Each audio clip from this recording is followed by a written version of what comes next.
The chemical smell of the hospital room was the first thing that hit me.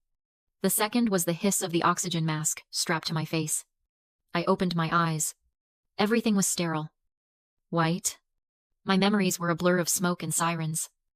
And my face still felt sticky with soot from the apartment fire. I fumbled for the phone. My hands were shaking. I needed my parents. My father. David. Picked up on the fourth ring. His voice was impatient. Like I'd interrupted something. Dad. I whispered. My throat was raw. Dad. My apartment. It burned down. There was a pause. Not a shocked pause. A cold, calculating pause. This is terrible timing. May. He finally said. His voice was flat. We have the Chronicle's food critic tonight. We'll send flowers. The line clicked. He'd hung up. I stared at the white ceiling. The beep of the heart monitor filling the air. The silence he left behind felt colder and more suffocating than the smoke ever did. Have you ever felt like the invisible one in your own family? Let me know your story down in the comments.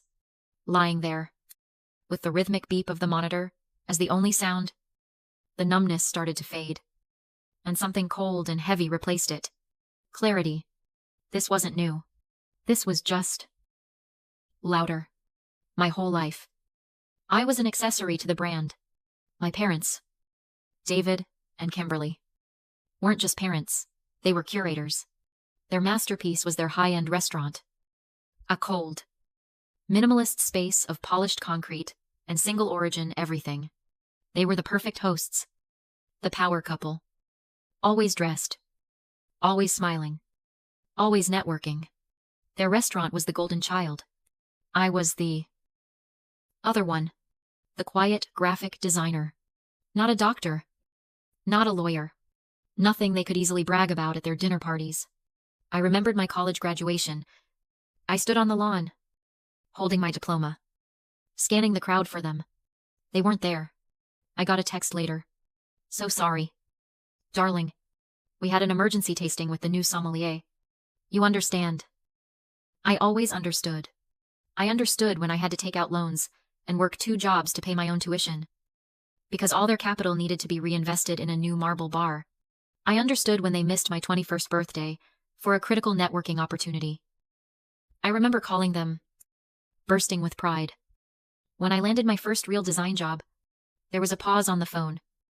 And then my mother, Kimberly, said in her smooth, hostess voice, "Oh, well, that's nice. Dear, at least it's an office job." At least, that's when I should have understood. I was sitting in that sterile hospital room, lungs aching from the smoke. And it finally clicked. I wasn't their daughter. I was a transaction. In their world, you were either an asset or a liability. A child who got into an Ivy League law school was an asset.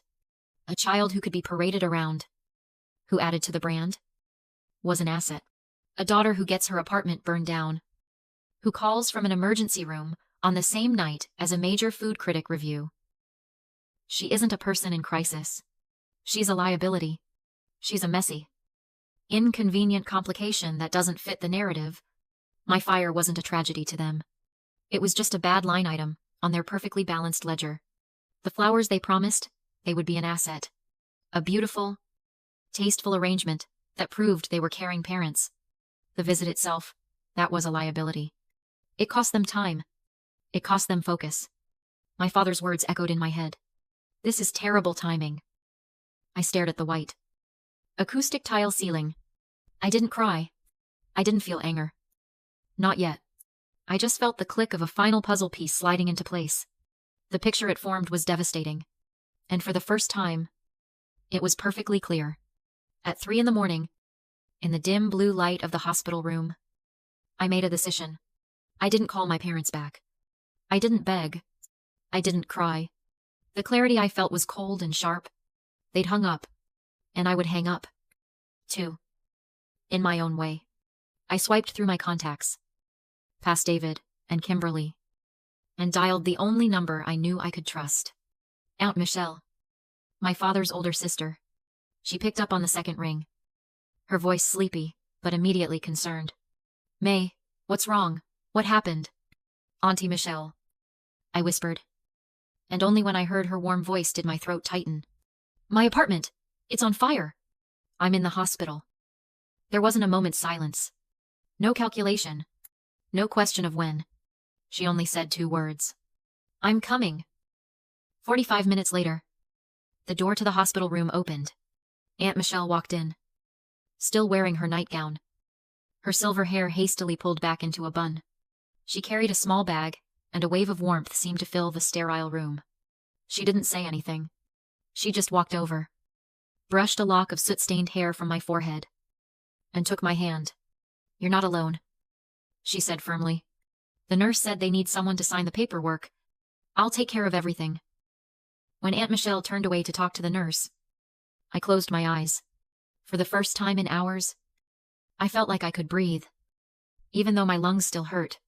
2 days later, Aunt Michelle drove me out of the hospital. We didn't go to my parents' restaurant. We drove to the suburbs, to her cozy little house. Entering Aunt Michelle's house was like entering a completely different world. My parents' restaurant was polished concrete, stainless steel, and cold silence.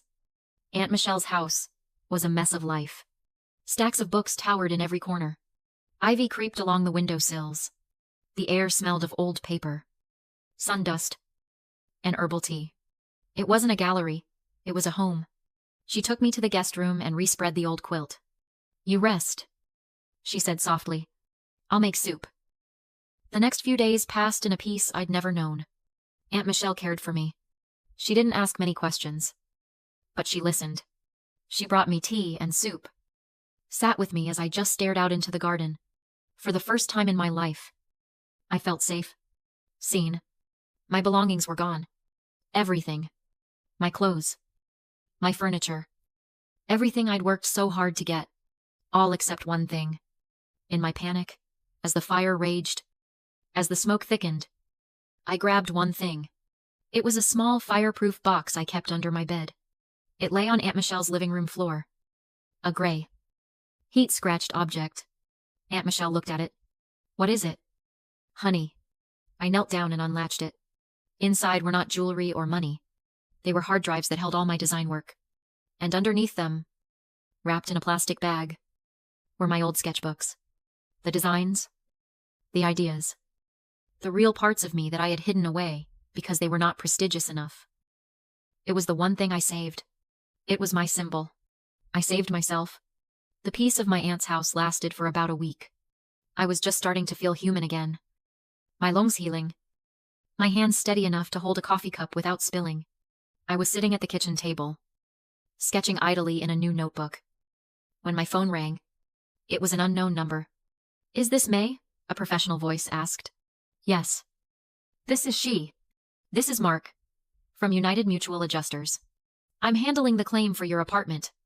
First, I'm so sorry for your loss. It looks like the fire investigation cleared, and the claim for a total loss has been approved. I felt a small wave of relief. Thank you. So, what happens now? The payout for personal property and displacement is $80,000. He said. I almost dropped the phone. 80,000. It was enough to start over. It was enough to be safe. That's... Wow. Thank you, I said. Then, there was a pause. The kind of pause that makes the hair on your neck stand up. Miss, he said, his voice dropping a little. Oh, I'm a little confused about the beneficiary information. Your father. Ah, Mr. David. He called my office this morning. My blood went cold. He did. Yes. He said he was the primary beneficiary on the policy, and that he was managing your affairs. He was very insistent that we wire the $80,000 directly to his company's corporate account. Something about asset management to help you. I couldn't speak. The room started to feel small. He hadn't called to see if I was alive. He hadn't sent the flowers he promised. But he had found the time to call my insurance company to try and claim my money. Miss, are you still there? Mark asked. Do not, I said, my voice shaking, but low and clear. Do not send him anything. That is my policy. I am the sole claimant. Is that understood? Yes. Of course, he said, sounding relieved. I thought something was strange. The policy is in your name. We will mail the check directly to you. Can I get a forwarding address? I gave him Aunt Michelle's address, thanked him, and hung up the phone. My hands were clamped so tightly around the device. My knuckles were white. He wasn't just neglectful. He wasn't just cold. He was a thief. Aunt Michelle walked in, holding 2 mugs of tea. She saw my face and set them down slowly. May, what is it? What happened? I told her. I told her about the $80,000. And about our father's phone call.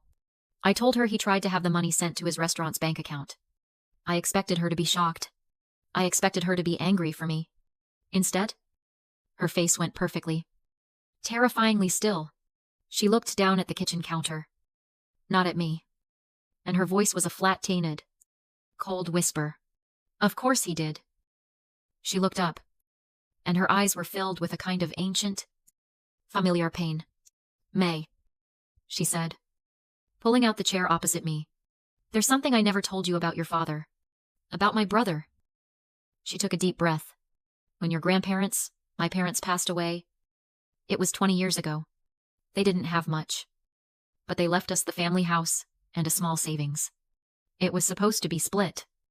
50-50.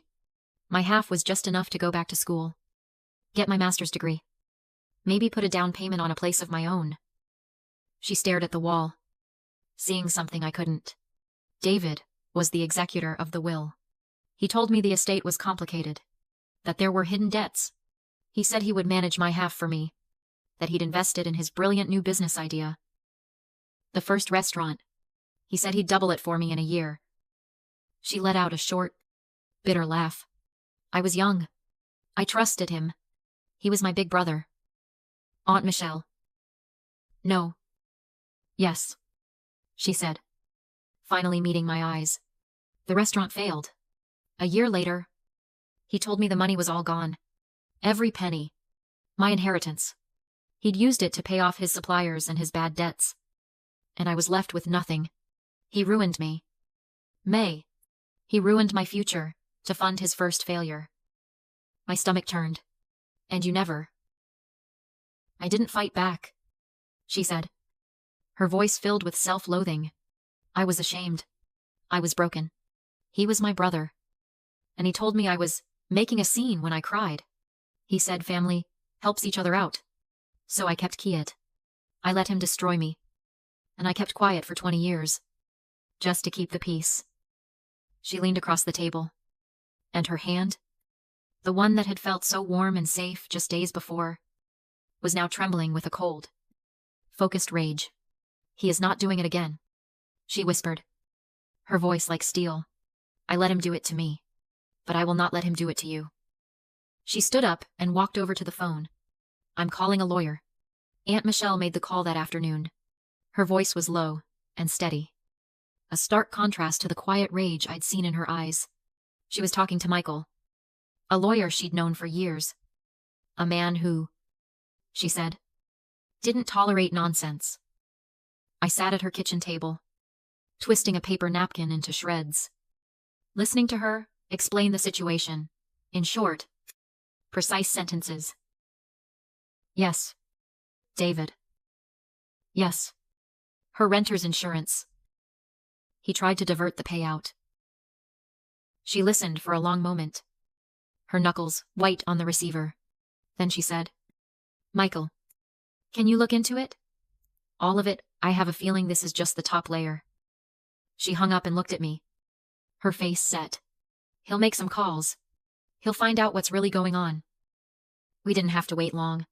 Michael called back the next morning. Aunt Michelle put him on speakerphone. His voice was calm, professional, and sharp, like the edge of a new blade. Michelle. May. He started. I've got the documents. It's worse than we thought. My stomach clenched. What do you mean?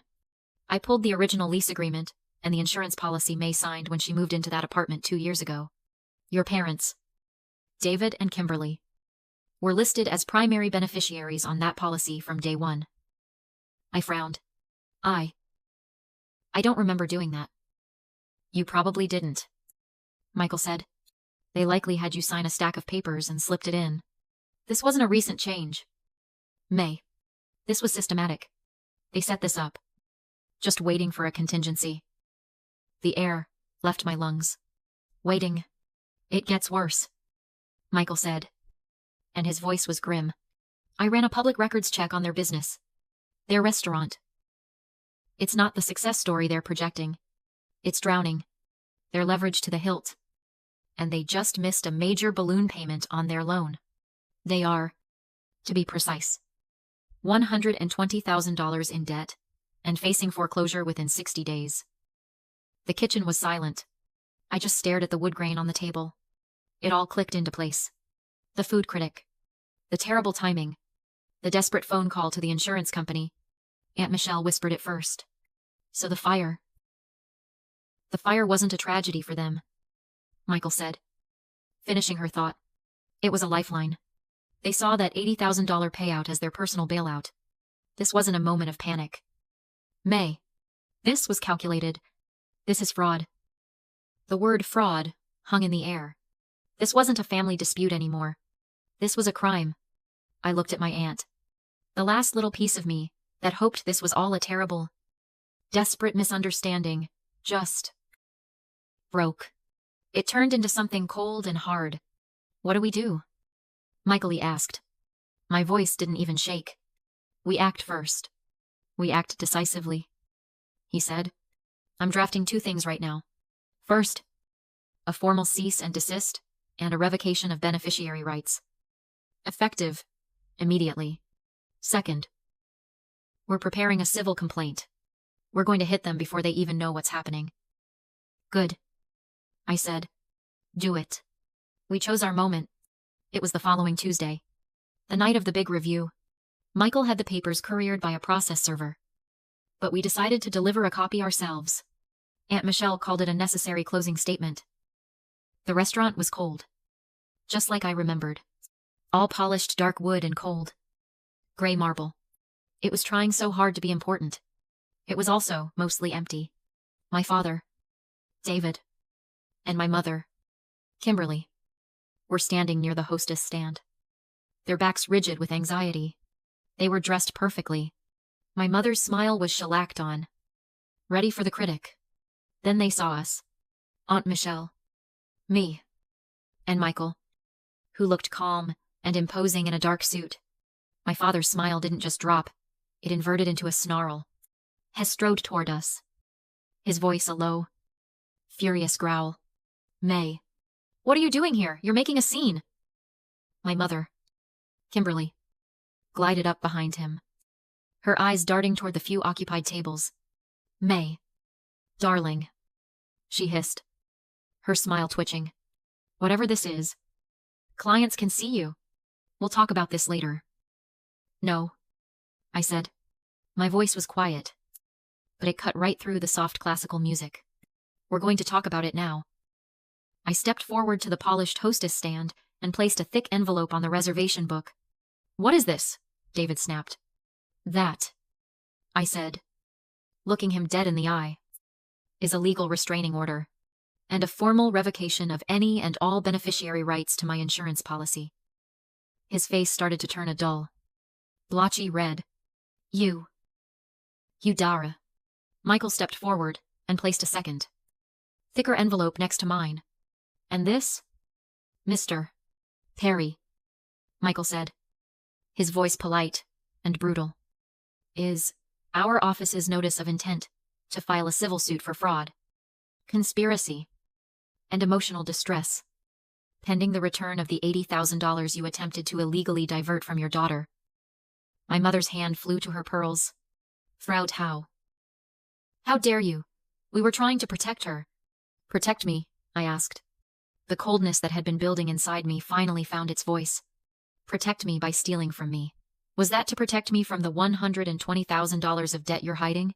Was the restaurant facing foreclosure? Dad? David's composure completely shattered. The mask of the successful restaurateur just melted away, revealing the desperate, cornered man underneath. You ungrateful, he roared. his voice echoing in the half-empty dining room. After everything we've given you, after all we've done, your aunt has poisoned you against us. He raised his hand, pointing a shaking finger at me, his face purple. And right at that exact moment, the front door opened. A man and a woman stood there, notebooks in hand. Looking around, the man checked his reservation. David Perry, we're from the Chronicle. My father froze, his hands still in the air, his face a mask of apoplectic rage. My mother looked like she'd seen a ghost.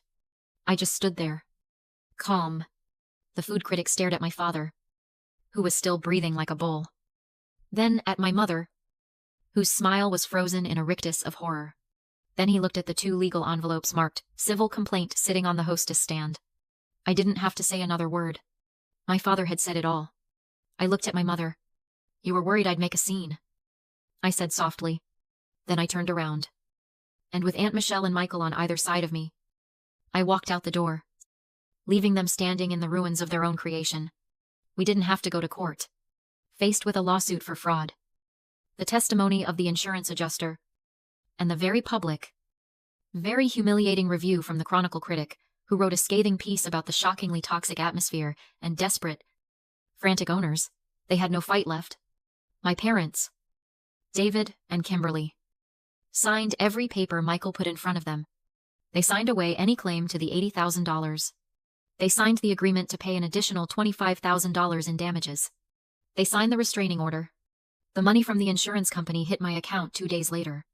The restaurant's collapse was quiet and total, without the $80,000 lifeline they were counting on, and with their reputation in ashes.